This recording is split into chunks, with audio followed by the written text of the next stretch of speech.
예, 문재인 전 대통령의 딸 다혜 씨의 음주운전 사고 당일 행적이 속속 드러나고 있죠.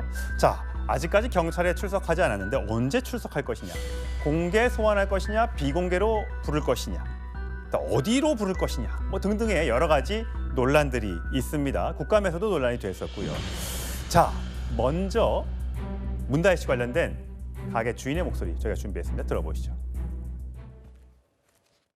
여자분들 많이 쓰고 술 갖고 라고 던지면서 그러다니까 여기다 선물 세트를 선물 세트 같은 거 이런 거 하얀 거 개운하고 이렇게 길쭉한 거 들고 와갖고 딱 생겨치면서 술 갖고 라고 반말을 딱 하더라고요. 내가 그래서 반말 들을 사람이 아니니까 저희는 그냥 가시라고 자꾸 너무 많이 했으면 집에 가라고 그랬지. 예, 정 변호사님. 저희가 잠깐 들어갔다가 쫓겨난 술집 내부의 영상은 구하지 못했는데 영상을 구한 데를 한번 보니까요. 그렇더군요. 문다혜 씨가 옆에서 제지하는 일행이 있는데도 불구하고 식당 주인과 설전을, 목소리가 들리진 않습니다만 설전을 벌이고 옆에 와서 주변인이 말리니까 이렇게 손가락을 입에서 쉿 이렇게 얘기를 하던데 이게 네. 누구를 향해서인지는 정확하지 않아요. 동행자를 위해서 얘기한 것인지 아니면 식당 주인을 향해서 한 것인지. 어쨌든 막 주변인들이 막 쳐다보고 막 그러더라고요. 요즘은 저도 뭐 이렇게 사회생활 쭉 하고 뭐 회식도 많이 하고 뭐 그랬으니까 이렇게 뭐 주점이나 이런 데 많이 가봤는데 옛날에는 뭐 술 가져와 이렇게 소리 고래고래 지르는 사람들이 있기는 있었어요. 요즘 최근에는 저는 그런 사람 본 적이 없습니다. 요즘은 우리나라가 법적으로도 굉장히 엄격해지고 그렇기 때문에 저런 식으로 무례한 행동을 하는 사람들이 별로 없는데 저는 기사를 보고 굉장히 깜짝 놀랐거든요. 더군다나 아무리 이태원이라고 하더라도 지난번에 이태원에 또 아주 큰 일도 있고 했었기 때문에 이태원 경기가 제가 알고 있기로 그렇게 좋지가 않거든요. 그러면 들어온 손님이에요. 그러면 10,000원, 20,000원짜리라도 하나라도 더 팔려고 밤 늦게까지 장사하는 거 아니겠습니까? 오죽했으면 이제 그만 나가달라고 이야기할 정도로 상태가 안 좋았던 것이 아닌가. 더군다나 이런 이야기 있지 않습니까? 노래도 있는데 취중 진담이란 말이 있잖아요. 그러니까 사람이 뭐 저도 마찬가지일 거예요. 그냥 겉에서야 그냥 변변하게 그럴듯하게 이렇게 꾸미고 있어도 술 들어가면 저의 본성이 나오는 것이 아닐까 싶은데 문다혜 씨야말로 저렇게 만취한 상태에서 본인의 모습이 나왔던 것이 아닌가. 저런 사람이 우리나라 전 대통령의 외동딸이었던 것인가. 여러 가지로 굉장히 실망스럽습니다. 예, 장 변호사님. 사실 술을 마실 수 있고 또 취할 수도 있고 하지만 주변인들에게 또는 가게 주인에게 피해가 가는 일은 하면 안 되겠죠. 본인이 이제 이걸 기억하고 있는지는 모르겠습니다만 장 변호사님 그 영상을 보셨는지 모르겠지만 어쨌든 손을 쾅쾅 치고 이런 것들이 요즘 시쳇말로 말하는 손님 갑질 이런 거로 보일 수 있잖아요. 이게 혹시 이제 음주운전과 이런 거 말고 다른 어떤 가게에서 누군가의 업무를 방해했다 이런 걸로도 혹시 처벌을 받을 수가 있는 겁니까? 부적절하다는 데에 대해서는 이론의 여지가 없다라고 생각하고요. 술에 취했다고 하더라도 요즘 수사기관이나 법원 마찬가지로 이게 선처가 되는 하나의 계기가 되지 않습니다. 심신미약 아무리 주장해봤자 거의 배척되기도 하고요. 다만 이 부분과 관련해서 업무방해이냐 별도로 이 죄가 성립할 것인지를 들여다봤을 때 업무방해라는 건 위계 내지는 위력이 있어야 됩니다. 위계는 속였다는 거고 위력은 이제 어쨌든 물리력을 행사하는 그런 개념인데 이 부분이 어쨌든 만류를 하면서 장기간화되지는 않았던 것 같습니다. 일시적으로 했다 제지당하고 주변 본인 동행인으로부터 저 제질당해서 이게 법적으로 별도로 이제 뭐 기소를 할 정도로 사건화되긴 저는 개인적으로 어렵다고 보여지는 식당 주인이 별도로 고소고발하지 않는 이상. 예, 그렇습니다.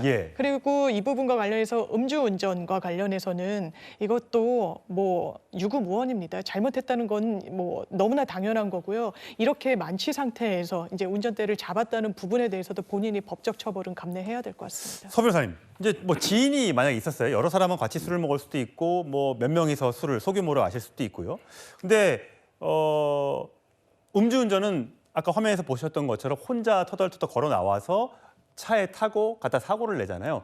주변에 있는 사람은 없었어요. 근데 같이 술을 마셨던 사람이 문다혜 씨가 그냥 혼자 가는 것을 내버려 두고 음주운전을 저 사람이 할까 안 할까는 사실 예상하기는 어렵잖아요. 근데 그 사람에게도 만약에 혹시라도 문다혜 씨가 음주운전할 기미가 보였다. 그 현장에서 뭐 대리운전 부르는 거 이게 없었다고 치면 이것도 혹시 그게 처벌을 방조나 이런 걸로 가능한 겁니까? 방조는 이제 그 세 가지로 나눠봐야 되고요. 하나는 이제 같이 술 먹고 같이 타가 옆자리나 그건 문제겠죠. 뒷자리, 그거는 당연히 방조고요. 그렇죠. 예. 그다음에 두 번째는요. 아니 같이 가게에서 같이 노는데 본인은 이제 따로 가더라도 이분이 대리를 안 부르고 차를 타는 걸 봤다. 본인이 뭐 예상할 수 있는 경우, 예. 거의 같이 놓은 경우 있잖아요. 이럴 때 이게 갑자기 대리를 안 부르고 뭐 차를 타고 갈 듯이 하면요, 이것도 이게 방조가 돼요. 아. 꼭 옆에 타야만 방조가 예. 아니고 음주운전을 예견할 수 있음에도 불구하고 그걸 막아야 할 보정인지 의무가 있음에도 불구하고 안 막는 거죠. 그러면 방조가 돼요. 근데 만약에 아예 먼저 일행인데 먼저 나가버렸다. 예. 좀 이게 한 10분이나 20분 먼저 나가면요, 이분이 대리 부를지 안 부를지 모르잖아요. 그렇죠. 이럴 때는 이게 책임이 없는 그렇군요. 세 가지 경우는 나눠봐야 됩니다. 예. 뭐 사실 뭐 지인하고 같이 있었기 때문에 그까지는 잘 알 수가 없습니다만 화면상으로 봤을 때 문다혜 씨가 혼자 나왔다는 점을 말씀을 드리고요. 자, 문다혜 씨가 벌써 사고가 난 지 일주일도 넘었는데 아직까지 경찰 조사가 이루어지지 않고 있습니다. 여기에 대해서 경찰청 국감에서 이런 발언들이 나왔습니다. 들어보시죠. 비공개라고 한다면은 장소를 바꿀 가능성이 있습니까? 경찰서에서 하는 것이 원칙입니다. 아니요, 그러니까- 만약에 출석하는 그 사람의 어떤 그런 신변에 예. 위험이 있다든지 그러면 검토할 수 있는 문제입니다. 그 야간 조사 가능성도 있습니까? 그거는 일정을 조율하기 나름입니다. 예. 예. 정혁진 변호사님. 네네. 이게 조사 장소 변경이 아니고 신변 안전 조치 등을 검토할 수 있다는 것, 이런 해명이 나온 게 뭐 비공개 소환이 원칙이다. 그리고 혹시라도 막 사람들이 많이 몰려서 뭐 다칠 수 있는 신변 위협이 있을 경우에는 장소도 바꿀 수 있다라는 언급이 나온 뒤에 이거 특혜 아니냐라고 했더니 그런 건 아니고요. 이렇게 해명한 것 같아요. 아니, 만취해서 음주운전을 한 사람, 더군다나 그걸 통해 가지고 사실 사람이 다치지 않았습니까? 이런 굉장히 중대한 범죄입니다. 이렇게 중대한 범죄를 저지른 사람에게 아무리 전직 대통령, 직전 대통령의 딸이라고 하더라도 특혜가 이루어지고 배려가 이루어지고 이게 말이 됩니까? 경찰이 그렇게 하면 말이 되겠습니까? 저는 저거는 이제 그 조청장이 원칙대로 원론적으로 해야 된다는 생각이 들고요. 제 개인적인 생각은 내일쯤 소환하지 않을까 생각이 들어요. 일요일인데요. 왜냐하면 일요일이니까 오히려 그 정도, 왜냐하면 평일날 하면 뭐 기자들이나 이렇게 더 많이 될 수 있으니까 오늘이나 내일 정도, 저는 원래 토요일 정도에 부르지 않을까 생각을 했었는데 내일은 부르지 않을까 그런 생각이 들고요. 예. 경찰청은 의심받기 싫으면 빨리 그 문다혜 씨를 원칙대로 다른 사람하고 똑같게 그렇게 조사해가지고 거기에 합당한 그러한 처벌이 이루어지도록 빨리빨리 해야지 괜히 쓸데없이 의심받을 그런 행동을 못하러 하는지 잘 모르겠고요. 예. 내일은 빨리 소환하는 게 좋겠다는 게 제 개인적인 바람입니다. 예, 친문계 정치인들 중에서도 강력하게 처벌해야 된다, 사과가 필요하다라는 또 얘기가 나오고 있으니까요. 얼른 이 부분에 대해서 깨끗하게 사과하고 마무리가 됐으면 좋겠습니다.